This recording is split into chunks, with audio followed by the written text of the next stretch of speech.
My mother-in-law smirked as I walked into family court holding my 7-year-old daughter's hand. "You don't stand a chance," she whispered. 30 seconds later, the judge looked up, smiled, and said, "Good morning, Colonel." You could have heard a pin drop. My mother-in-law blinked twice, looked at me, then back at the judge. "You're a colonel," she whispered, barely loud enough for me to hear. I simply nodded.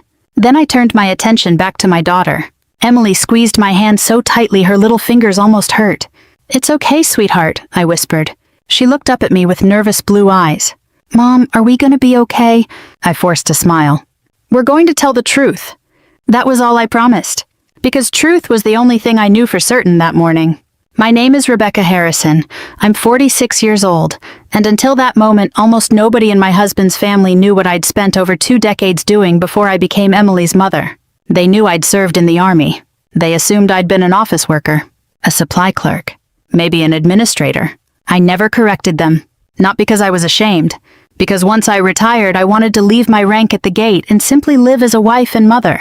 Looking back now, maybe I hid that part of myself too well.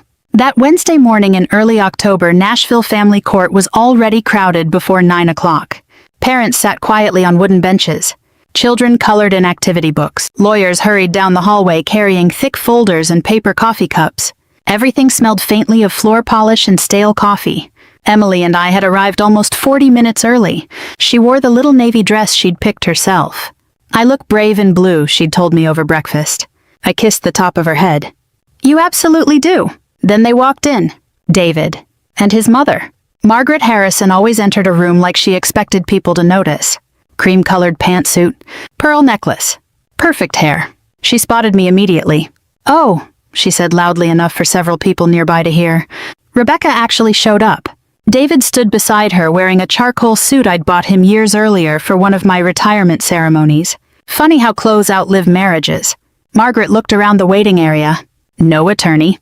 I didn't answer. She smiled. "I suppose they're expensive when you don't have much left." Emily moved a little closer to me. Margaret noticed. "Don't worry, sweetheart," she said sweetly to my daughter.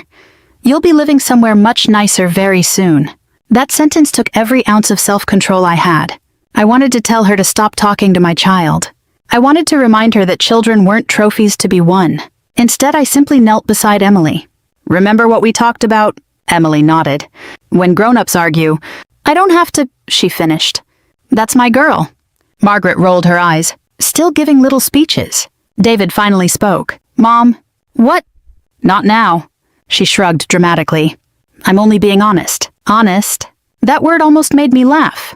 If honesty had mattered to Margaret, we wouldn't have been standing outside courtroom 4B in the first place.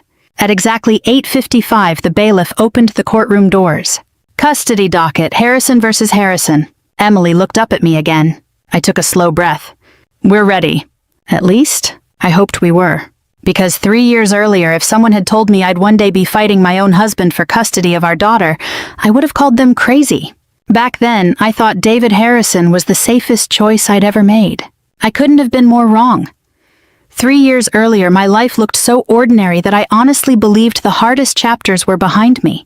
I had retired from the Army after 22 years. The retirement ceremony took place at Fort Campbell on a bright spring morning. There were speeches, handshakes, a folded flag, and far more photographs than I wanted. My parents drove down from Kentucky. My younger brother surprised me by bringing barbecue from my favorite place in Clarksville. When someone called me Colonel Harrison that day, it felt strangely distant. I remember telling one of my former officers, "Tomorrow I'm just Rebecca." At the time I meant it. After 2 decades of deployments, command meetings, emergency logistics, and countless nights sleeping in temporary housing, I wanted something simple. A home. A family. A little girl who knew her mother would be there for every birthday. David seemed to want the same things. We met 6 months after my retirement at a fundraising dinner for wounded veterans in Franklin, Tennessee. I was helping organize silent auction items. He was there because his construction company had donated building materials for a housing project. He was charming without trying too hard. Funny. Patient.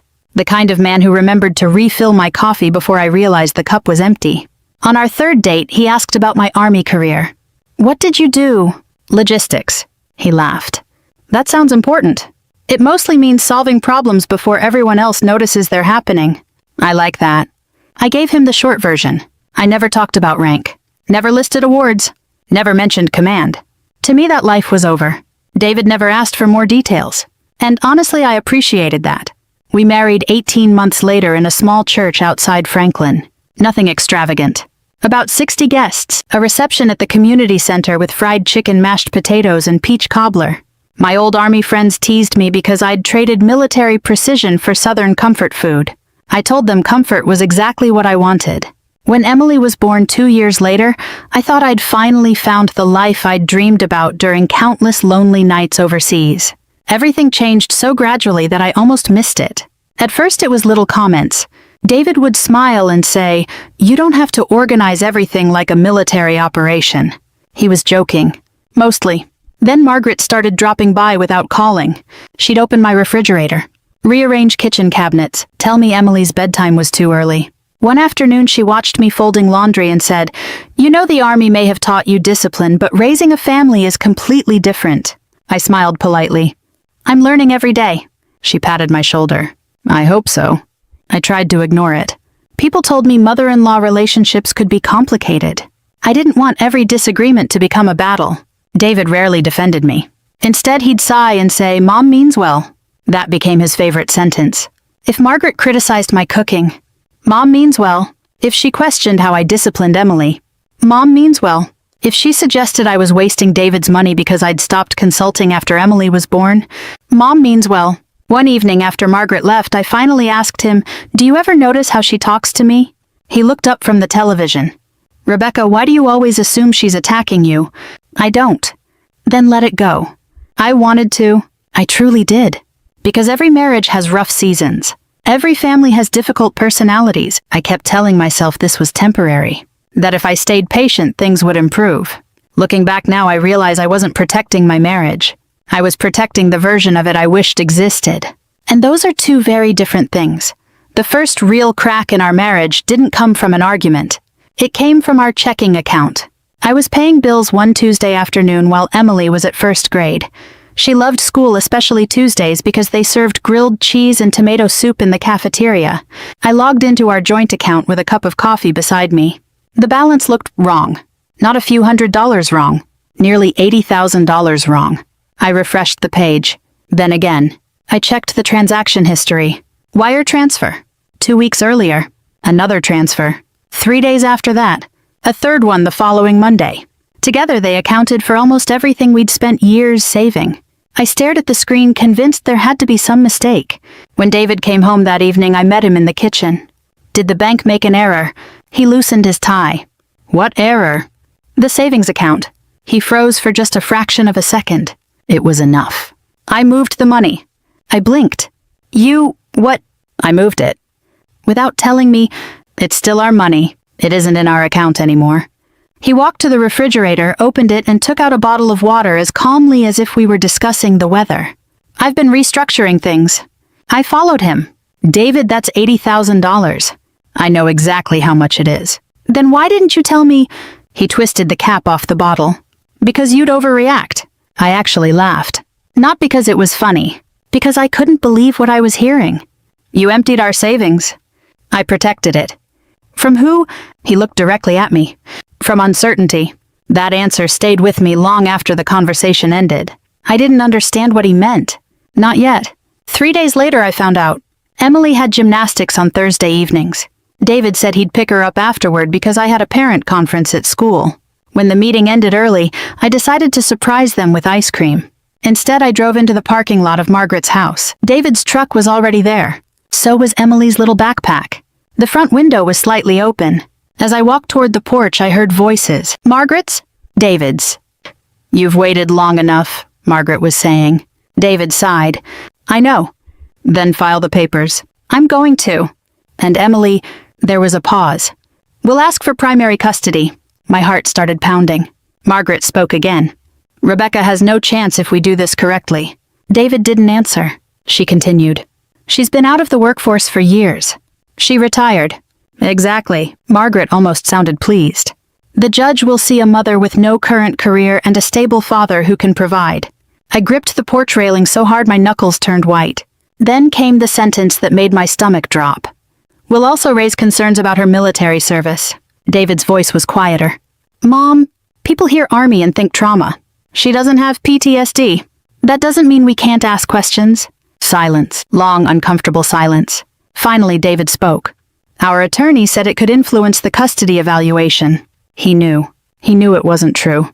And he was willing to use it anyway. I backed away from the window before they could see me. I don't remember driving home. I only remember sitting in my driveway after dark while Emily slept in her car seat, still holding the stuffed rabbit she'd carried everywhere since preschool. That night, after putting her to bed, I cried harder than I had in years. Not because my marriage was ending. Because the man I loved was preparing to use our daughter as a weapon. The divorce papers arrived 6 days later. I wasn't surprised. But one page stopped me cold. Petition for sole physical custody. I sat at my kitchen table for nearly an hour, reading every accusation. Most of them weren't just unfair. They were completely false. For the first time since retiring from the Army, I realized this wasn't simply a divorce. It was a campaign. People always say divorce brings out the worst in people. I used to think that was just something folks said to make themselves feel better. Then I lived through one. Within 2 weeks of being served, our joint credit card was frozen. David had opened a new checking account in his own name months earlier. The utility bills that had always been paid automatically suddenly started bouncing back. I remember standing in line at the electric company in Franklin holding a folder full of paperwork, while wondering how two people who once promised to grow old together had ended up arguing over who should pay the water bill. Emily noticed everything. Children always do. One evening, she looked at me while I was making macaroni and cheese and asked, "Mom, are we poor now?"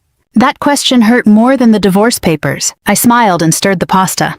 "No, sweetheart." "Then why are you looking at prices every time we go to the grocery store?" Because I had started buying store brands. Because I'd stopped putting steak in the cart. Because every dollar suddenly mattered. But she didn't need to carry those worries. "We're just being smart with our money." She accepted that answer. Children often trust us long before we've earned it. The following Monday, I met with my second attorney. The first one had quoted nearly $30,000 just to prepare for trial. The second was kinder. He listened carefully, flipped through my paperwork, then leaned back in his chair. "Rebecca," he said gently, "you have a strong case."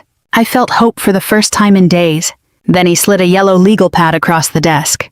His estimated fees, almost $22,000. I thanked him for his honesty. Then I drove home and cried in a Kroger parking lot before buying milk and cereal. Over the next month, I sold almost everything that wasn't tied to a memory. The antique Ford pickup my father and I had restored together. A collection of crystal serving dishes I'd inherited from my grandmother. Several pieces of jewelry that had spent years sitting in a drawer. Each sale felt like another goodbye. One Saturday morning, Emily walked into the garage while I was watching a man drive away in Dad's old truck. "Are we selling Grandpa's truck?" I nodded. She slipped her hand into mine. "I liked that truck." "So did I." She leaned against me without saying another word. Sometimes a 7-year-old knows exactly when silence is kinder than questions. The emotional strain wasn't the only challenge. David's attorney filed motion after motion.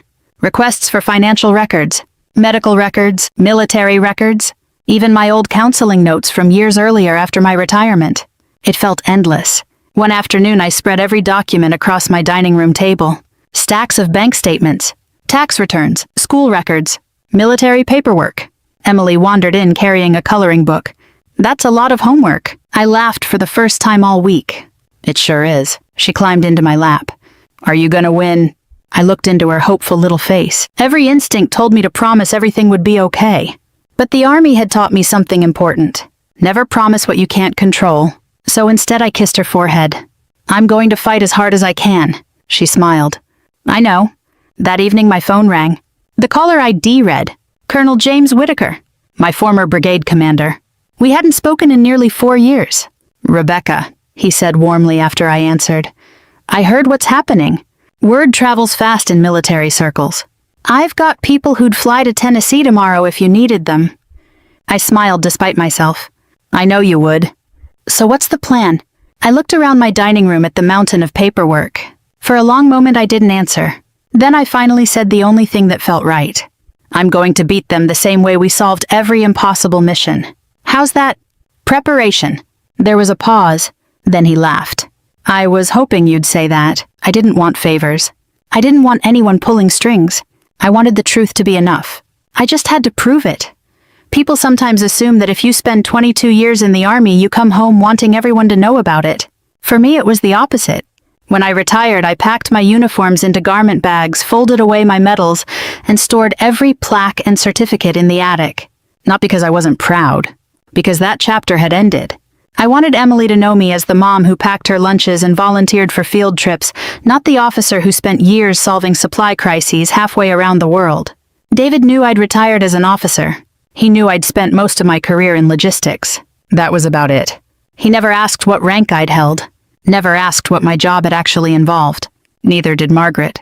She simply assumed that if I wasn't talking about my military career, it couldn't have been very important. I let her believe that. Looking back, maybe that was my mistake. Or maybe it wasn't. A week before the final custody hearing, Colonel Whitaker called again. "Have you changed your mind?" he asked. "About what?" "Accepting help. I appreciate it. But I don't want anyone making phone calls to judges or politicians." He laughed. "You know I'd never do that." "I know. We do have another idea." I leaned back in my kitchen chair. "I'm listening." "The court doesn't need favors." "No, it needs facts." That part I agreed with. 2 days later, a thick overnight envelope arrived from Fort Campbell. Inside were certified copies of my service record, performance evaluations, command assignments, letters of commendation, deployment history. Nothing classified. Nothing dramatic. Just official records showing exactly who I had been for more than 2 decades. At the bottom of the stack sat one additional envelope. Handwritten. "Rebecca, you won't need me in court, but if you need advice, call any time. Tom Richards, retired colonel, former JAG officer."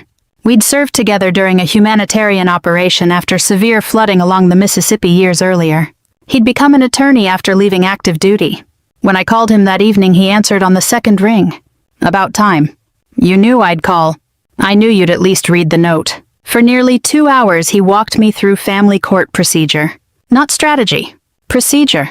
When the other attorney objects, he said, "Don't panic." "I won't. If you don't understand a question, I'll ask for clarification." "Exactly." He paused. "Rebecca." "Yeah." "You're not walking into battle." I smiled. "I know. This isn't about defeating somebody. It's about protecting Emily. That's the mission." Mission. I hadn't used that word in years. Oddly enough, hearing it again settled my nerves. Over the next several evenings after Emily went to bed, I transformed our dining room into what looked like a command center. Yellow legal pads, sticky notes, 3-ring binders, colored tabs. I organized every document by date. Every bank statement, every email, every school record, every text message. If David's attorney asked a question, I wanted to know exactly where the answer lived. One night, Emily wandered downstairs wearing dinosaur pajamas and rubbing her eyes. "Mom, what are you doing up?" "I had a bad dream." She climbed into my lap. Her eyes drifted across the stacks of binders. "Is that for court?" "It is." She was quiet for a moment. Then she asked something that broke my heart. "What if the judge doesn't believe you?" I looked at the little girl who trusted me with every part of her world. "I can't decide what someone else believes." She frowned. "So what can you do?" I smiled. "I can tell the truth." She thought about that. Then she nodded. "Truth's pretty strong." I kissed the top of her head. "It usually is." The night before the hearing, after Emily had fallen asleep, I stood in the attic looking at the garment bag that held my old army dress uniform. For a second, I considered taking it with me. Then I zipped the bag closed again. I wasn't going to court as a colonel. I was going as Emily's mother. The next morning at 8:55 sharp, the bailiff opened the courtroom doors. I took my daughter's hand. And together, we walked inside. The courtroom felt smaller once everyone took their seats. Not physically, emotionally. Every cough seemed louder. Every page someone turned echoed through the room. Emily sat beside me, swinging her legs just enough that her shiny black shoes barely touched the floor. She clutched the stuffed rabbit she'd had since preschool. Across the aisle, David sat beside his attorney, Mark Ellison, a well-known family lawyer in Nashville. Margaret occupied the seat behind them, dressed as though she were attending a charity luncheon instead of a custody hearing. She caught my eye and smiled. Not kindly, confidently. She still believed this day belonged to them. The bailiff stood. "All rise." Everyone stood as Judge Harold Simmons entered through the side door. He was probably in his early 60s with silver hair and wire-rimmed glasses. His expression was calm, the kind that revealed nothing. He placed his folder on the bench, adjusted his glasses, and began reviewing the docket. Then he looked up. Our eyes met. His face softened. "Good morning, Colonel Harrison." For just a second, nobody moved.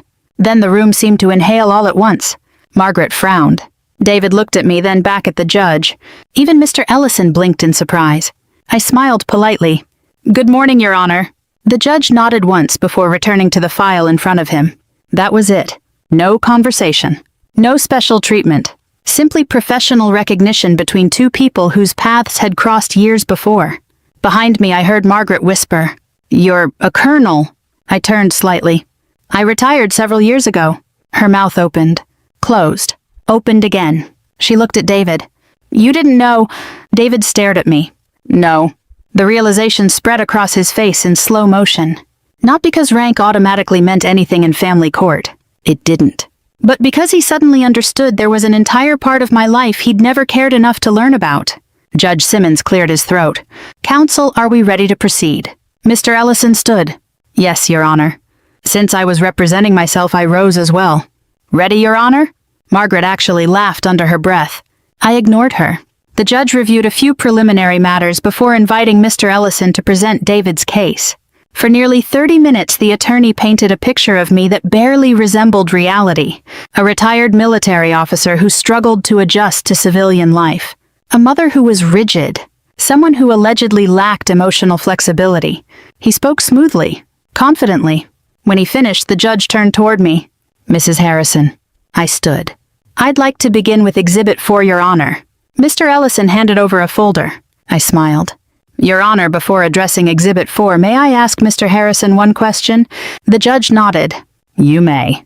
David walked to the witness stand. He looked uncomfortable, not frightened, just uncertain. I walked to the podium carrying only a yellow legal pad. No dramatic gestures, no raised voice. Just one question. "David, you testified that I withdrew from family life after retiring from the Army." "Yes," I nodded. "Who attended every parent-teacher conference Emily has ever had?" He hesitated. "You did." "Who coached her soccer team for 2 seasons?" "You." "Who volunteered in her classroom every Friday?" "You." I waited. "So when exactly did I withdraw from family life?" He looked toward his attorney. Mr. Ellison remained silent. David swallowed. "I meant emotionally." "I see." I opened a binder. "Would you like me to read the text message you sent me after one of those parent-teacher conferences?" He shifted in his seat. "No." I looked at the judge. "Your Honor, I'd like to introduce Exhibit 12. Judge Simmons accepted the document and quietly began reading. His eyebrows lifted ever so slightly. The momentum inside the courtroom had changed. Not because of my military career, because facts have a way of cutting through assumptions. And this was only the beginning. Judge Simmons finished reading the text message before handing the document back to the clerk. "Exhibit 12 is admitted." Mr. Ellison stood. "Objection, Your Honor. The message doesn't establish the witness's overall parenting ability. It does establish the context of previous testimony," the judge replied calmly. "Objection overruled." I took a slow breath. One question at a time. That had always been my approach, whether I was coordinating supply convoys overseas or helping Emily with second-grade math. Trying to solve everything at once usually meant solving nothing. I looked at David again. "You testified that I struggled emotionally after leaving the Army." "Yes." "Can you tell the court when I was diagnosed with PTSD?" He frowned. "I don't know." "Did any doctor ever tell you I had PTSD?" "No." "Did you ever attend a medical appointment where that diagnosis was made?" "No." "Because it never happened?" He hesitated. "Correct." The courtroom became very still. I wasn't trying to embarrass him. I simply wanted the facts on the record. Mr. Ellison redirected the questioning toward my retirement, suggesting that leaving a structured military career had made civilian life difficult for me. That part was true. I answered honestly. Retirement was an adjustment. "Were there days you felt lost?" "Yes." "Were there days you questioned your identity?" "Absolutely." He smiled slightly as though he'd scored an important point. "And during that period you were raising a young child?" "I was." "So wouldn't you agree that was emotionally challenging?" I nodded. "It was." He turned toward the judge. "No further questions." I understood what he was doing. He wanted the court to believe that admitting struggle meant admitting instability. When it was my turn again, I walked back to the podium. Your Honor, may I clarify something? You may. I faced the courtroom. Retiring after 22 years was difficult. I looked briefly at David. So was becoming a first-time mother. A few people smiled softly. I imagine retirement is hard for teachers, police officers, nurses, business owners, almost anyone who's spent decades building a career. Judge Simmons nodded slightly. The question isn't whether life changes us. I paused. It's whether we continue showing up for the people who depend on us. Then I picked up another binder. Your Honor, I'd like to discuss the marital savings account. Mr. Ellison shifted in his chair. I introduced certified bank statements showing 3 large transfers made by David without my knowledge. The dates were highlighted. The account numbers matched. Judge Simmons studied them carefully. I asked David one simple question. When did you first decide to move these funds? He glanced at his attorney. I don't remember. You don't remember transferring nearly $80,000. It was part of financial planning. I opened another folder. Then perhaps this email will refresh your memory. Mr. Ellison's head turned sharply toward me. I handed copies to the clerk. The email had been recovered during financial discovery. David had written it to his financial advisor nearly 4 months before filing for divorce. One sentence had been highlighted. I want everything separated before she realizes what's happening. David's face lost color. Margaret suddenly leaned forward. That's taken out of context. The judge looked over his glasses. Mrs. Harrison, you are not a party on the witness stand.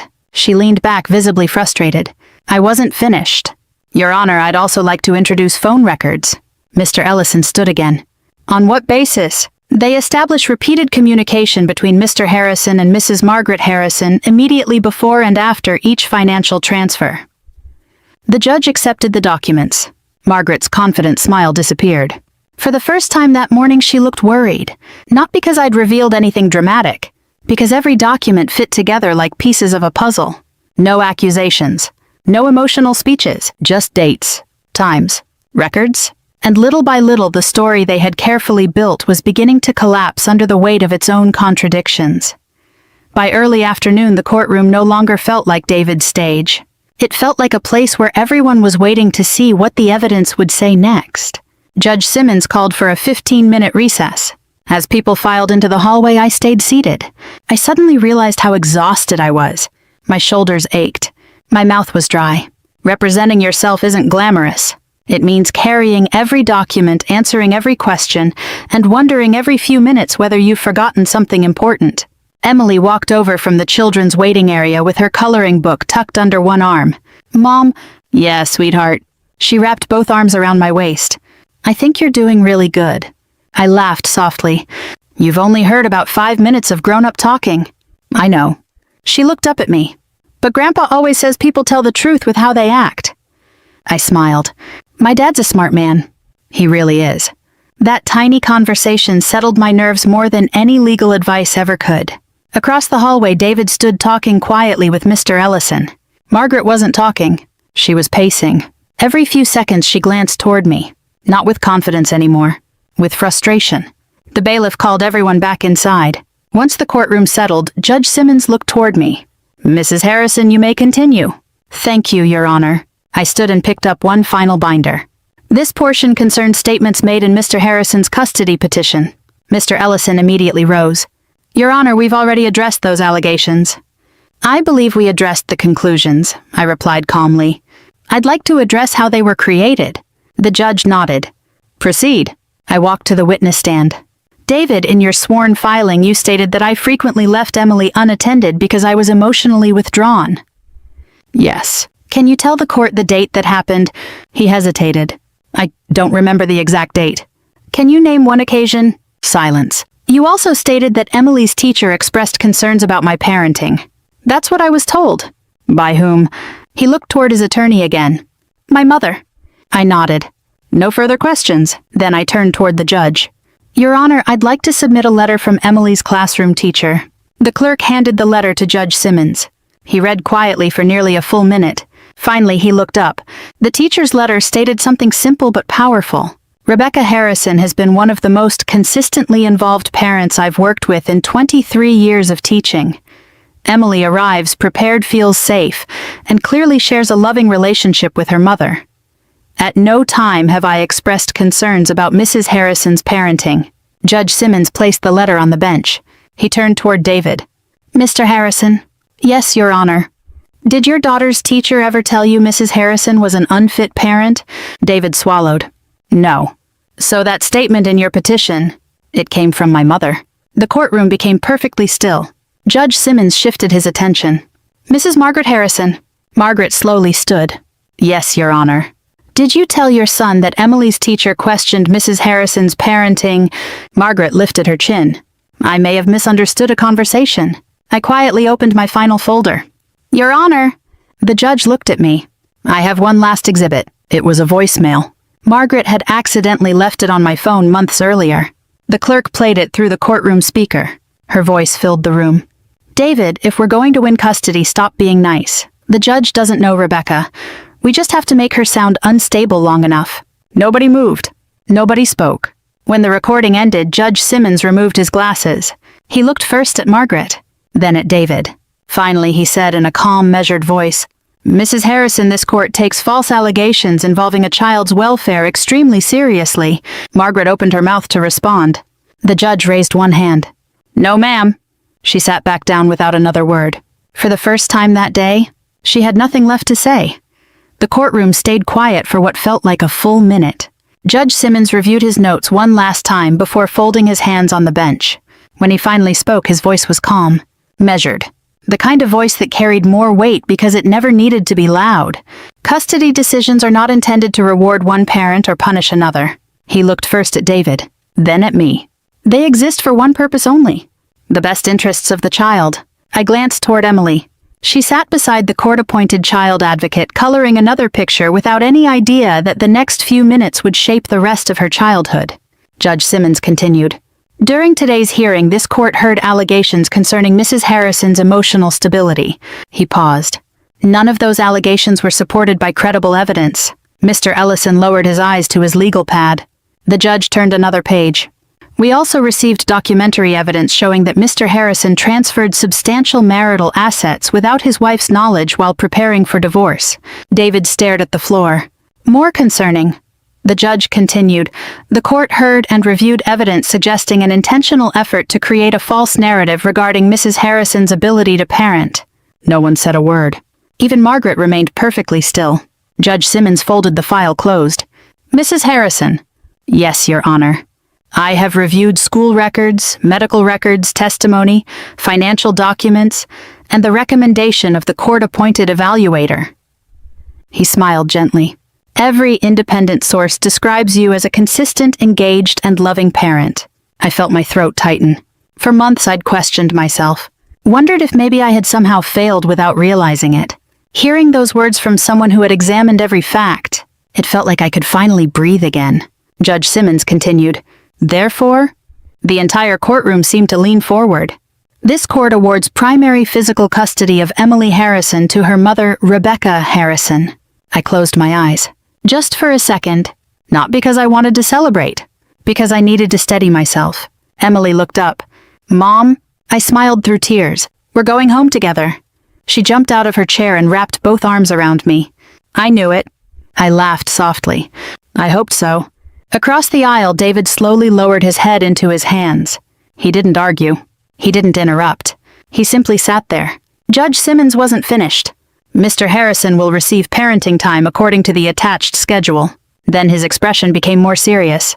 I strongly encourage both parents to remember that Emily deserves honesty, not conflict. He looked directly at David. And I suggest that future decisions regarding your daughter be made independently. Everyone understood what he meant. Margaret looked like she wanted to object. Instead, she quietly picked up her purse. For the first time since I'd known her, she walked out without saying a single word. Outside the courthouse, reporters were waiting for an unrelated criminal hearing scheduled later that afternoon. A few noticed our case ending and glanced over as families exited the building. Nobody stopped us. Nobody shoved microphones in our faces, which was exactly how I wanted it. As we reached the courthouse steps, David caught up with me. Rebecca. I turned. I owe you an apology. His voice sounded smaller than I'd ever heard it. I should have trusted you. I looked at him for a long moment. You should have trusted the mother of your daughter. He nodded. I know. I won't keep Emily from you. His eyes lifted. But I won't let anyone teach her that lies are an acceptable way to win. I understand. For the first time in a very long while, I believed he actually did. Emily slipped her little hand into mine. Can we go get ice cream? I laughed. I think we've earned 2 scoops. As we walked toward the parking lot, she looked up at me with a grin. So, yes. Were you really a colonel? I smiled. I was. She squeezed my hand. I think that's pretty cool. Somehow, that meant more to me than every medal I'd ever received. A year has a funny way of changing what feels important. 12 months after the custody hearing, my life looked nothing like it had the day I walked into courtroom 4B. The house felt lighter. Not because anything had changed physically. The same front porch. The same squeaky hallway floor. The same maple tree outside Emily's bedroom window. But the tension was gone. On weekday mornings, Emily and I had settled into a rhythm that finally felt like home. I woke before 6, started a pot of coffee, packed her lunch while she searched the house for whatever shoe or homework assignment had mysteriously disappeared overnight.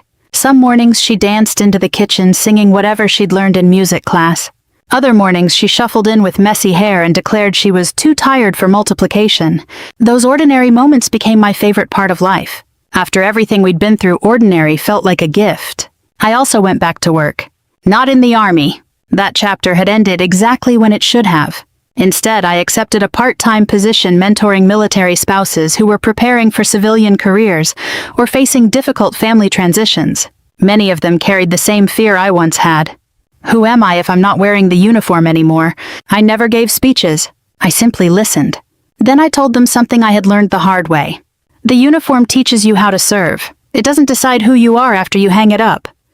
Those conversations helped me as much as they helped anyone else. David remained part of Emily's life. The court's parenting schedule worked better than I expected. To his credit, he never missed a weekend.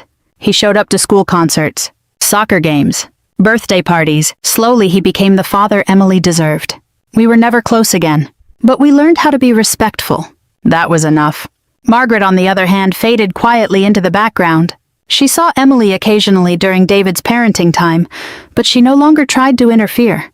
Whether the courtroom had changed her or simply made her realize there were consequences to crossing certain lines, I honestly don't know. And after a while, I stopped wondering.